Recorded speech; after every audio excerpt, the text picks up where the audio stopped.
Bonjour, bonsoir à tous, c'est Komorebi. On se retrouve pour une nouvelle Komoritique. La première qui ne concerne pas de manga, et qui ne concerne pas Hunter x Hunter aussi d'ailleurs. Non, c'est rien que les d'autres. Je raconte n'importe quoi. Aujourd'hui, on va parler donc cinéma, avec deux films vus sur Disney+, en cette fin d'année 2020. Du coup, on va parler de Mulan, de Soul et de Disney+. Il y a les parties sur le timecode, enfin sur la barre de défilement, donc n'hésitez pas à voir ce qui vous intéresse.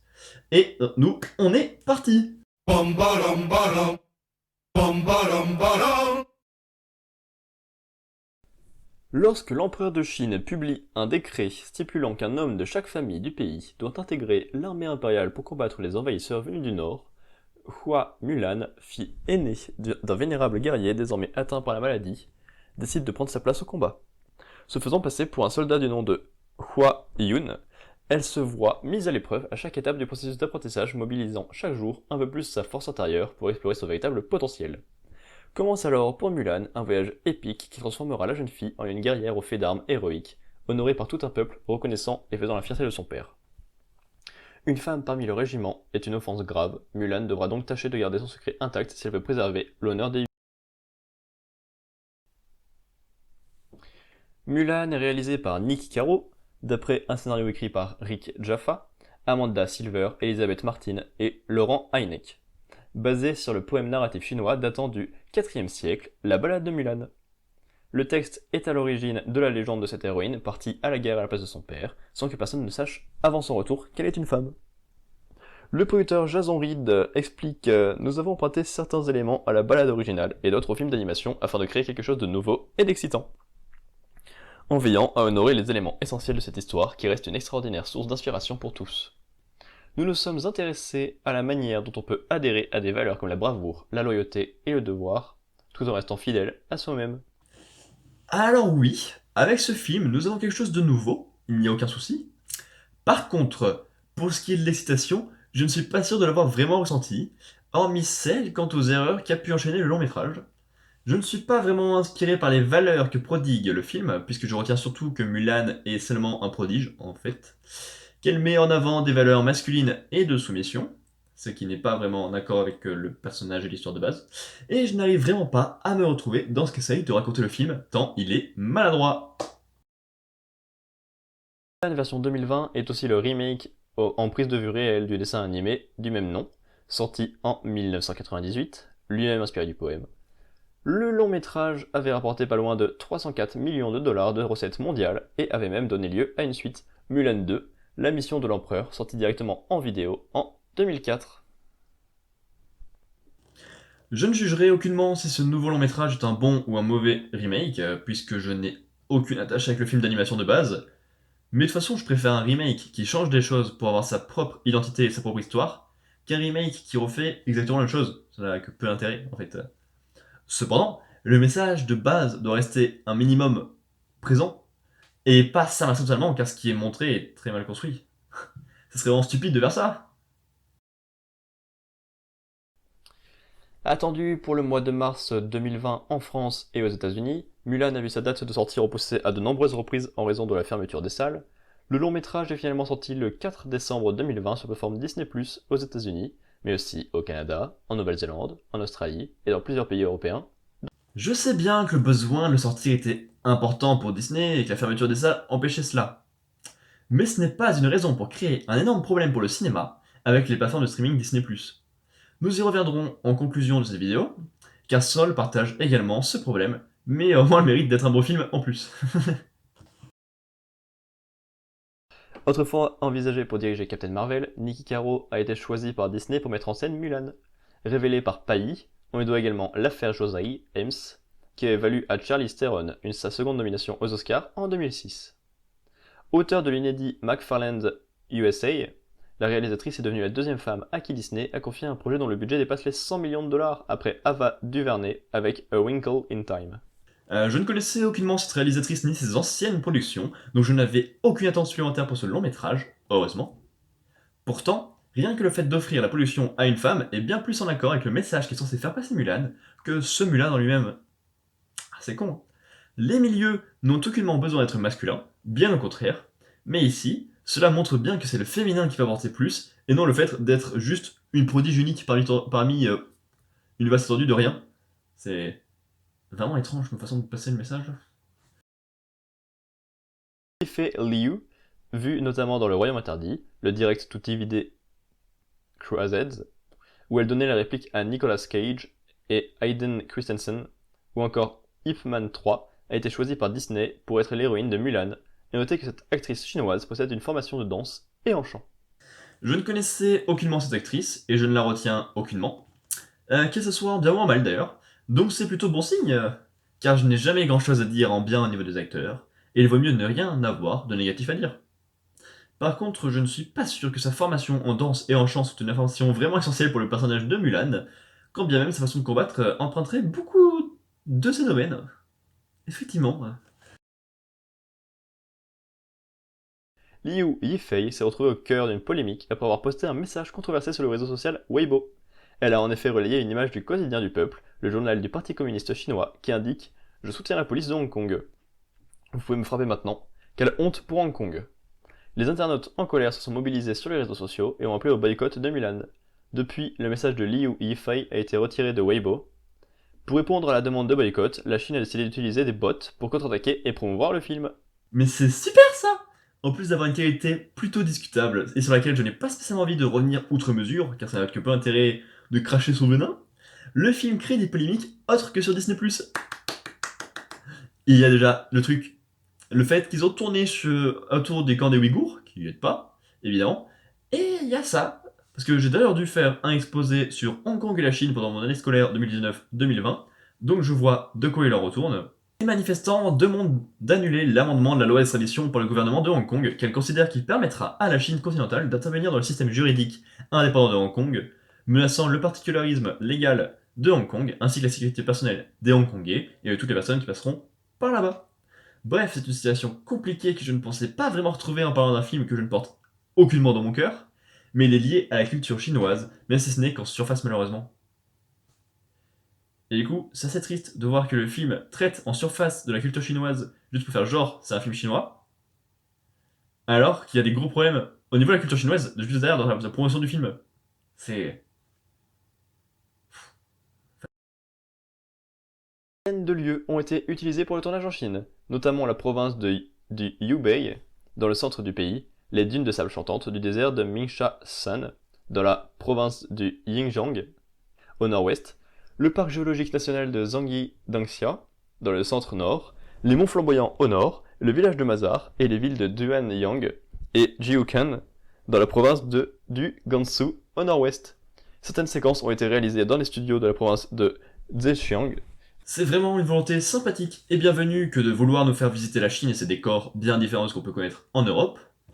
Alors, pourquoi n'avons-nous aucun décor fonctionnel et marquant? Je n'en retiens que 3 après mon visionnage. Le village de Mulan, puisque le réalisateur s'amuse en faisant virevolter Mulan au sein de celui-ci. Je ne dis pas que je suis en accord avec ce choix, loin de là. Mais ce jeu, dans ce décor, permet au moins de le rendre existant. Ensuite, le palais, qui est évidemment très vite évacué car il est bien trop cher et que c'est bien plus simple de créer un affrontement final dans un échafaudage. Quel style immense. Enfin, la plaine toute basique, où il y a le seul affrontement du film, et où il y a cette fameuse avalanche à l'origine de bien des conneries. Aïe aïe aïe. Courir comme ça sur l'avalanche, ça me perturbe un peu. Avec Mulan, Yifei Liu retrouve Jet Li avec qui elle avait tourné dans Le Royaume Interdit en 2008. L'acteur chinois souffrant d'une hyperthyroïdie donne par ailleurs une fois de plus la réplique à Donnie Yen après La secte du Lotus Blanc en 92, Hero en 2002, Yan Guodaye en 2009 et Gong Shu Dao en 2017. Jet Li joue l'empereur, et Donnie Yen joue le commandant Tung, donc autant vous dire qu'aucun des deux ne pourra briller réellement. En effet, le rôle de Tung est bien diminué puisqu'il est partagé entre Tung et un collègue de Mulan, Cheng. Je ne peux aucunement parler de l'empereur puisqu'il n'est à l'origine que d'un Deus Ex Machina menant la victoire de la protagoniste, et c'est tout. Tung est assez vite coincé par son rôle de chef méchant qui refuse tout compromis pour se passer bien rapidement, quand Mulan devient libre pour se soumettre encore plus à son pays. Environ 4000 armes ont été fabriquées pour les besoins de Mulan, et cela dans différents matériaux. Certains étaient en aluminium avec des poignées en uréthane, d'autres, composés de matériaux souples, étaient destinés au combat rapproché. L'armurerie du film comprend des boucliers pour l'infanterie, des lances, des arcs et des flèches, des jian, c'est de longues épées à double tranchant, de larges sabres Dao à un seul tranchant, le poignard Kabimga que manie Borinkan, ainsi que les redoutables poignards utilisés par Xianyang. Pendant 3 mois, une quarantaine de personnes a confectionné 1104 couvre-chefs, 250 chapeaux, 1114 tenues complètes pour les figurants, 590 costumes complets pour les habitants de la cité impériale, 100 costumes complets pour les scènes du village de Toulouse, 281 armures pour l'armée chinoise, 730 pièces d'armure pour les Rouran, et entre 3 et 5 costumes pour chacun des 50 acteurs principaux. Au total, ce sont plus de 1000 costumes qui ont été créés. Vous savez ce qui aurait été mieux que de montrer tous ces chiffres gigantesques qui ont dû demander un travail gargantuesque et appliqué? Ça aurait été de montrer tous ces éléments à l'écran. Je m'explique. Je trouve les scènes de bataille et les scènes où on voit les armées assez faiblardes par le fait qu'on ne sente aucunement la puissance des deux nations. Cela manque totalement de panache, de façon d'iconiser l'ensemble, d'utiliser tout ce qui a été créé et mis en place.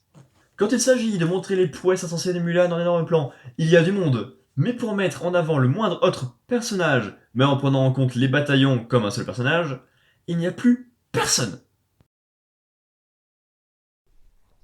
Pour réaliser les scènes de bataille du film, les cinéastes ont fait appel à des équipes de cascadeurs venus de Chine, de Kazakhstan, de Mongolie, de Nouvelle-Zélande et d'Australie. Ces scènes de combat impliquent généralement plusieurs acteurs principaux et une armée composée d'une centaine de figurants. Harry Gregson Williams Est-il utile que je revienne sur le fait que ces acteurs principaux et cette armée de figurants ne m'ont absolument rien fait ressentir? Le fait que le film se décide à devenir un film chinois uniquement dans les scènes d'action pour faire style d'avoir récupéré son essence n'aide pas du tout. En effet, les films chinois ne sont pas que les scènes d'action insensées, alors que pour Mulan, cela se résume à jouer au football avec des flèches et à courir sur des murs. Je ne suis pas vraiment à l'aise avec ce visionnage. Harry Gregson Williams a accepté de composer la musique du film parce qu'il adore le Mulan de 1998, mais aussi pour le défi d'écrire une BO ancrée dans la tradition chinoise. Ainsi, le guzheng, un instrument traditionnel à cordes pincées, accompagne certains des moments les plus tendres. Plusieurs flûtes chinoises et différents autres instruments ethniques à bois ont été utilisés pour accompagner les scènes impliquant Mulan elle-même. Un pipaen, instrument à cordes qui ressemble... Un pipa, un instrument à cordes qui ressemble un peu à une harpe et peut être joué de manière assez agressive, donne de l'effet pour certaines séquences d'action. Un violon chinois appelé Eru accompagne le personnage de Xianyang et lui confère Je n'ai rien à dire sur la musique, car c'est toujours un point que je ne maîtrise absolument pas, et sur lequel je ne saurais quoi dire. Mais il y a l'autre personnage du film, grâce à cette musique, qui est marquée dans son mysticisme. C'est une femme qui peut se transformer en oiseau, et qui est vraiment stupide. C'est dingue quand il brise le message du film, bordel. Genre, elle est triste, énervée et méchante parce qu'elle n'a pas sa place dans le monde en tant que femme et que personne ne la respecte.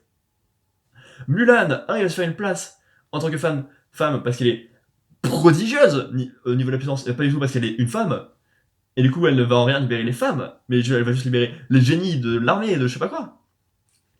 Et donc, en quoi est-ce qu'elle essaie de l'aider? Encore plus en se sacrifiant, en se jetant sur une flèche, alors que depuis le début, ils font du football avec les flèches. Il n'y a rien qui va. Joe Gardner est un professeur de musique de collège qui rêve depuis longtemps de jouer du jazz sur scène. La chance lui sourit après avoir impressionné d'autres musiciens de jazz lors d'une séance libre au Half Note Club. Cependant, un accident provoque la séparation de son âme et de son corps et le transporte au U-Seminar, un centre dans lequel les âmes se développent et gagnent des passions avant d'être transportées dans un enfant nouveau-né.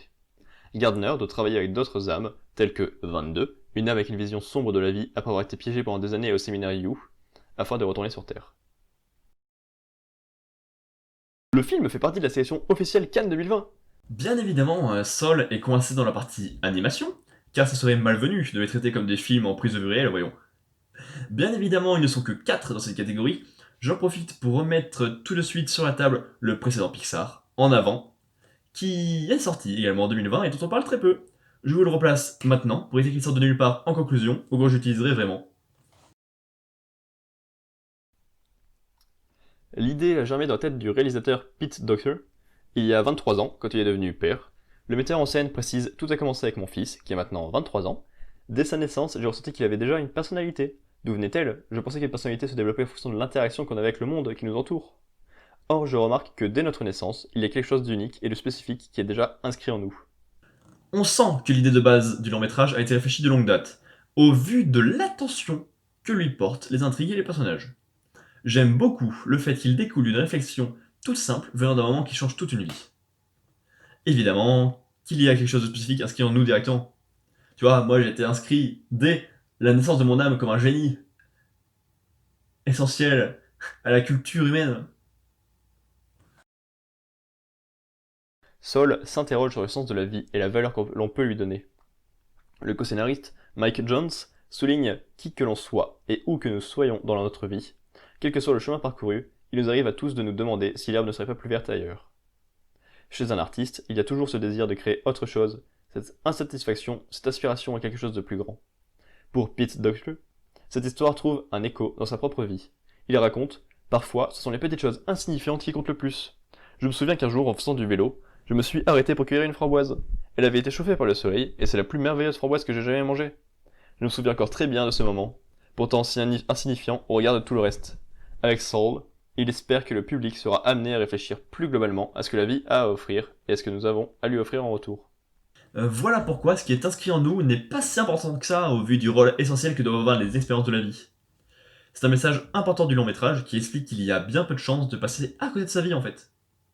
Il s'agit juste de changer de point de vue pour se rendre compte qu'on a bien profité de ce que la vie a à nous offrir et de ce qu'on lui a offert.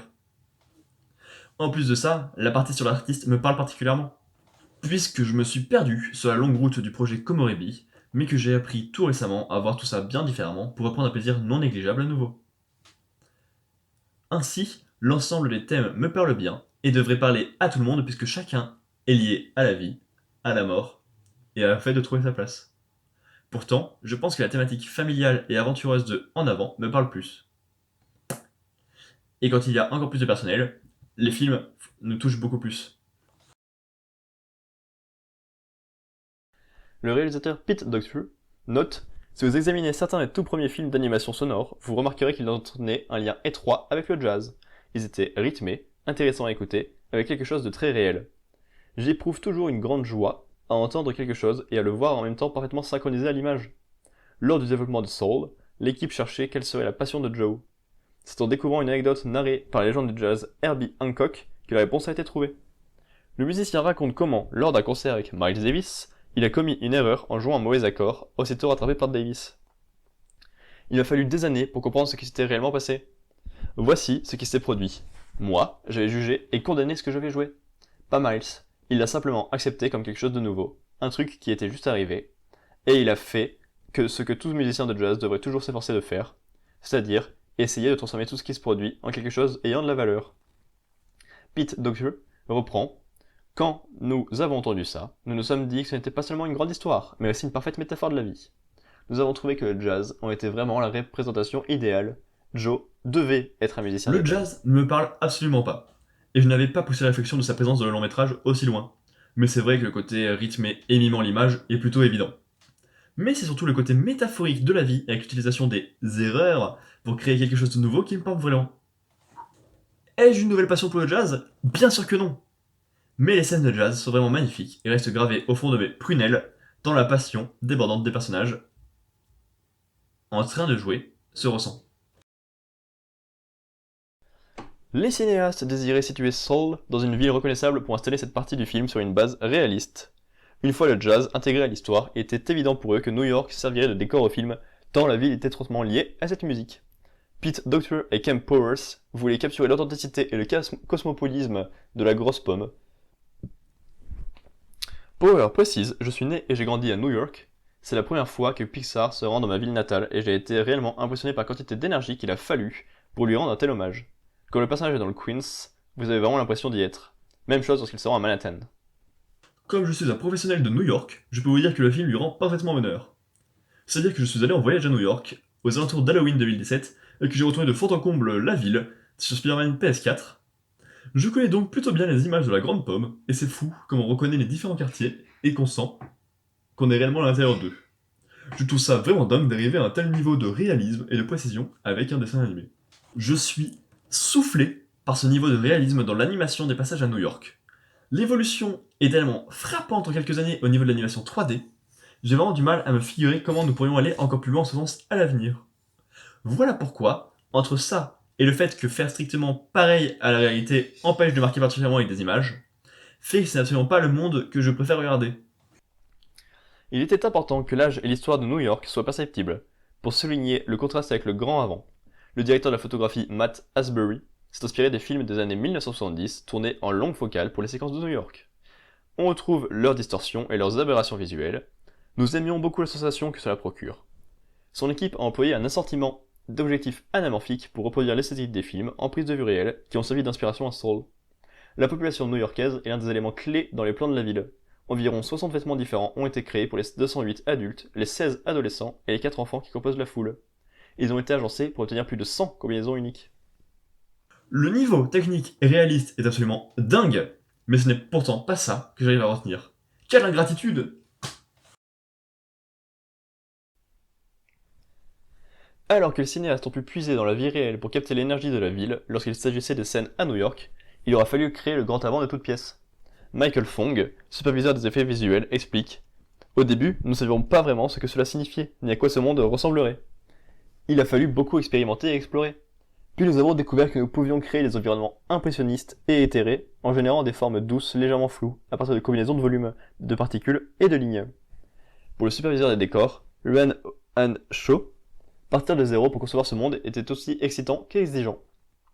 Si nous voulions une colline, il fallait commencer par se demander en quoi elle était faite. Nous ne pouvions pas compter sur l'herbe ou la terre, elle devait être faite d'autre chose, et nous devions trouver de quoi. Elle allait-elle être brillante, et de quelle couleur?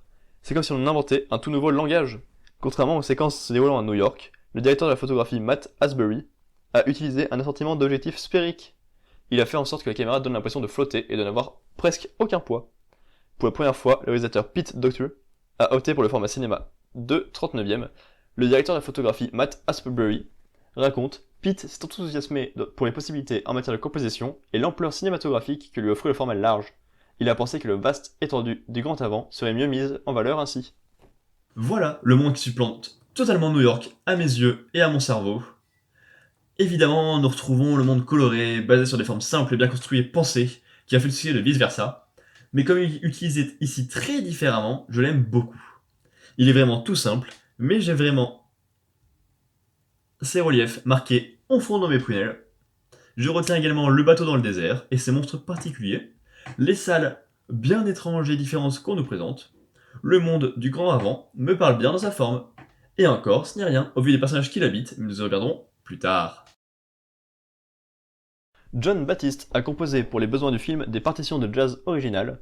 De leur côté, Trent Reznor et Atticus Ross de Nine Inch Nails, lauréat d'un Oscar pour The Social Network, ont écrit une musique originale à mi-chemin entre le monde réel et le monde des âmes.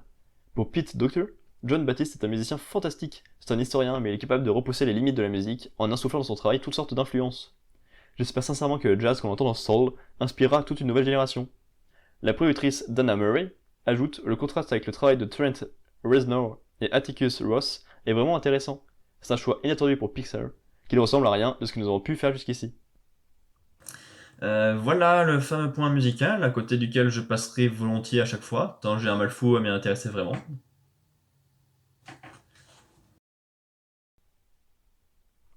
Soul se déroule en partie à New York et repose sur le contraste entre cette grande ville et l'univers cosmique. Visuellement, l'équipe s'est inspirée de l'œuvre de l'artiste et dessinateur satirique anglais Ronald Searle et de l'animation des 101 Dalmatiens. Jude Brunbill, superviseuse de l'animation, détaille: pour l'animation, Searle a inspiré des poses franches et audacieuses dans des compositions claires qui guident le regard du spectateur à travers la scène.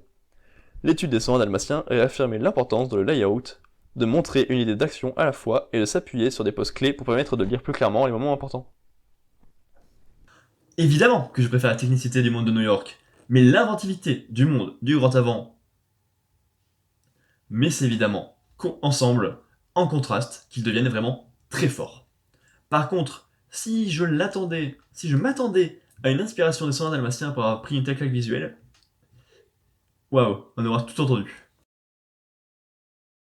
Bien qu'il soit musicien amateur et qu'il s'identifie fortement au personnage de Joe, Pete Docter reconnaît qu'il n'a pas grandi avec la culture afro-américaine. C'est pourquoi il a notamment fait appel au dramaturge et scénariste Kemp Powers. Les consultants culturels et musiciens avec lesquels nous avons travaillé nous ont apporté des connaissances inestimables. Nous n'aurions pas pu faire le film sans leur aide et leur soutien. Parmi les consultants culturels et musicaux figurent le Dr Peter Archer, John Baptiste, le Dr Christopher Bell, Terry Lynn Carrington, le Dr Jonetta Besh Cole, David Dix, Herbie Hancock, Marcus McLaurin, George Spencer, Amir Kaslov Thompson et Bradford Young. C'est magnifique de voir une telle énergie mise en commun pour réaliser un beau projet, surtout quand il y a des sujets où la plus grande justesse est nécessaire tels que la culture et la musique. Je suis bien content de voir qu'ils mettent en avant le fait qu'ils ont réellement pris contact avec les consultants pour essayer d'être le plus juste possible et ne pas voir s'effacer leur beau message à cause d'erreurs de point de vue au niveau culturel ou musical.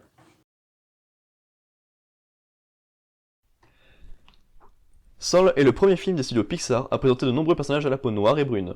L'équipe a mis un soin particulier à s'assurer que tous les types de peau soient représentés dans toute leur variété et leur authenticité. La directrice artistique du shading, Bryn Imager, déclare « Je suis très attentive à la question de la couleur de peau. Nous voulions représenter un large éventail de personnages afro-américains et il était important pour moi de faire les choses bien. » David Dix renchérit « Il y a tant de façons d'être noir. En animation, on peut très vite tomber dans la caricature et affirmer que c'est ça, être noir. Mais dans ce film, il y a une vraie diversité d'expériences. » Kemp Powers revient sur l'importance dans la communauté noire des salons de coiffure barbier du quartier. À bien des égards, c'est le centre névralgique pour les hommes de couleur. C'est là que tous les hommes, quel que soit leur milieu, se retrouvent. Par conséquent, l'équipe a observé de nombreux salons de coiffure new-yorkais et a remarqué que les clients ne font pas face au miroir, mais sont tournés vers les clients suivants, qui attendent, afin de favoriser la conversation et renforcer le sentiment de communauté. Powers ajoute « D'un point de vue personnel, l'idée de représenter un magnifique assortiment de barbes et chevelures noires avec tellement de textures et de nuances incroyables était trop séduisante pour ne pas en faire un morceau de choix du film. » Et pourtant, la diversité a toujours été remarquable dans les films Pixar. Regardez à quel point les personnages sont différents dans Nemo, Mille et une pattes, Toy Story ou Cars. Après, c'est vrai qu'au niveau des humains, le seul personnage qui n'est pas blanc de peau que je retiens de Pixar, c'est Frozen dans Les Indestructibles. Donc Soul est donc véritablement le premier à mettre réellement plus de diversité en avant, et ils l'ont fait de manière très juste et justifiée. C'est toujours aussi beau, cette application, ce sens du détail. Le superviseur de l'animation Bobby Podesta a puisé son inspiration chez le réalisateur Pete Docter. Lui et le personnage ont très probablement la même anatomie, les mêmes proportions physiques, avec de longs membres qui peuvent partir dans tous les sens. Le pianiste John Baptiste, qui a composé et joué les morceaux de jazz dans le bande original, ainsi que le personnage de Roger dans les 101 Dalmatiens, ont aussi servi de modèle. Qu'il est beau ce Joe. Rien qu'en le voyant comme ça, nous pouvons ressentir tout ce qu'il est. Il a une tenue et un visage tout simple, tout basique, et pourtant, on y devine aussi bien son rôle de prof qu'il ne le fait pas vibrer, mais qu'il fait avec attention pour les élèves les plus passionnés et sa passion débordante pour le jazz. C'est d'ailleurs assez drôle de voir que ces éléments essentiels se résument à son chapeau et ses lunettes dans le grand avant. Et pourtant, cela suffit à montrer que son âme est et restera celle d'un homme du jazz. La directrice artistique du shading, Bryn Imager, revient sur l'aspect visuel de 22 et celui des autres nouvelles âmes du grand avant. Nous avons étudié la réfraction de la lumière, les prismes, toutes les idées relevant de ce domaine pour les appliquer au personnage des âmes. Il y a une gradation à l'intérieur de leur corps qui suggère l'idée de lumière traversant un objet translucide et s'y dispersant. Si les nouvelles âmes n'ont ni bras ni jambes, l'équipe a imaginé que 22 était là depuis si longtemps qu'elle a appris à s'en doter quand elle en a envie.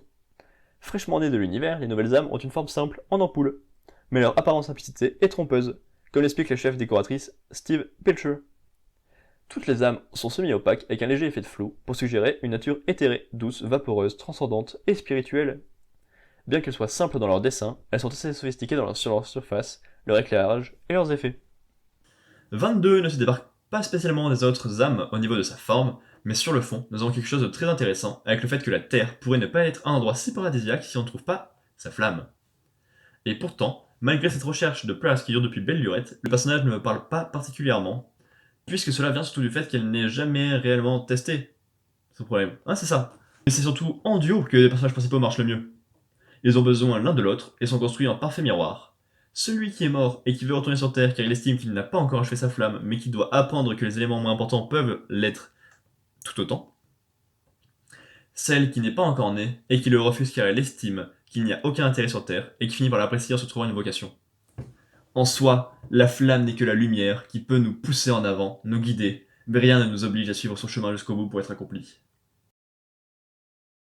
Jamie Foxx double le héros de Saul, Joe.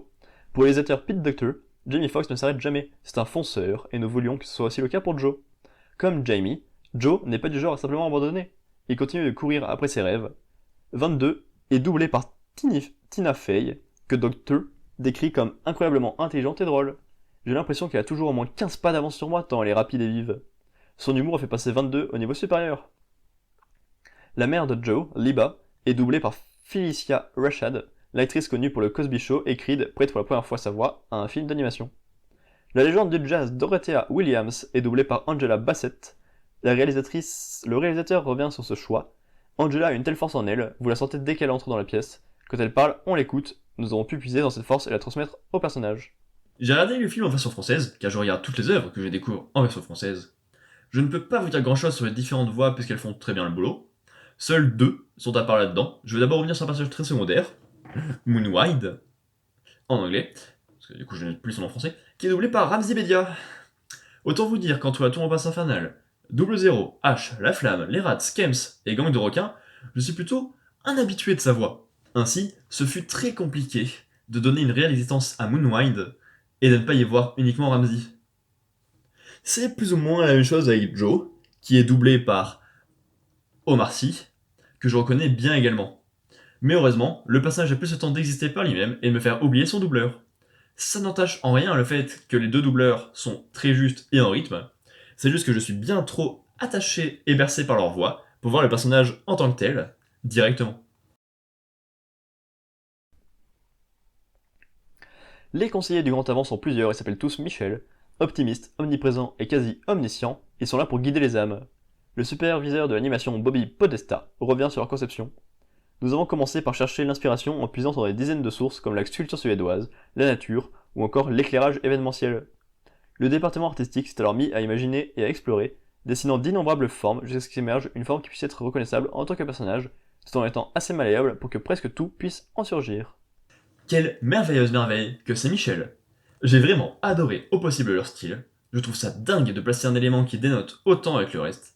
C'est magnifique d'avoir un personnage en 2D dans un monde en 3D. Les personnages sont des sortes de fils lumineux, et cette idée de faire disparaître le personnage en endroit où deux éléments de son corps se superposent est magnifique. Ils ne servent pas à grand chose, c'est sûr, mais voilà les êtres qui aident nos âmes à naître. En soi, seul le plus animalier d'entre eux est utile au scénario, puisqu'il est l'élément qui rajoute une tension en voulant à tout prix rattraper Joe pour corriger les comptes. Je trouve ça d'autant plus fort que j'ai réussi à m'attacher fortement à des personnages n'ayant pas réellement d'histoire, alors que je ne jure que par ça en temps normal. Comment ça, un faux raccord?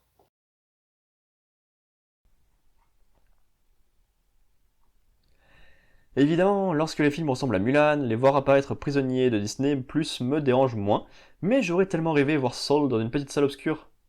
Où vont donc passer mes soirées du jeudi où j'enchaîne un petit Burger King et un cinéma tout seul après les cours? Faire vivre les salles est essentiel pour continuer à faire vivre le film pensé pour les faire en cinéma. Il n'y a évidemment aucun souci de les voir ailleurs quand ils sont pensés pour être vus ailleurs. Mais j'estime que pour profiter au maximum de ce que veulent offrir les différentes personnes du monde du cinéma, et leur porter le plus grand respect, il est important de se servir du média qu'ils ont choisi pour penser leur création. Et justement, c'est là que Disney Plus pose problème. Ils ont déjà leurs séries telles que The Mandalorian ou WandaVision, ce n'est pas la peine de nous couper le cinéma sous le pied, et en plus pour pouvoir exister.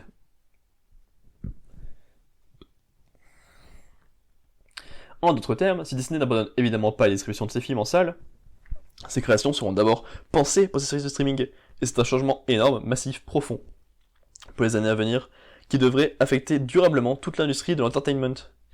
Difficile pour l'heure de se livrer à de la prospective, mais cette décision impactera nécessairement les budgets des films produits, et les circuits des salles de cinéma, qui dépendent largement d'un mastodonte comme Disney, vu son catalogue.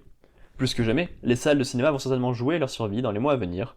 Il est difficile aussi d'imaginer un film Star Wars directement en streaming, ou un autre film budgété comme un tentpole movie, donc c'est les films qui soutiennent la performance financière d'un studio de cinéma ou d'un réseau de télévision, atterrir directement sur Disney+, vu les attentes générées auprès du public par ces licences. Merci à tous pour le visionnage de cette légère vidéo, j'espère qu'il vous aura plu, n'hésitez pas à me partager en commentaire votre avis sur ces deux films, ainsi que sur Disney+, et ses quelques problèmes. On se retrouve sans doute très rapidement. D'ici là, portez-vous bien, faites-vous plaisir. À Comoré bientôt!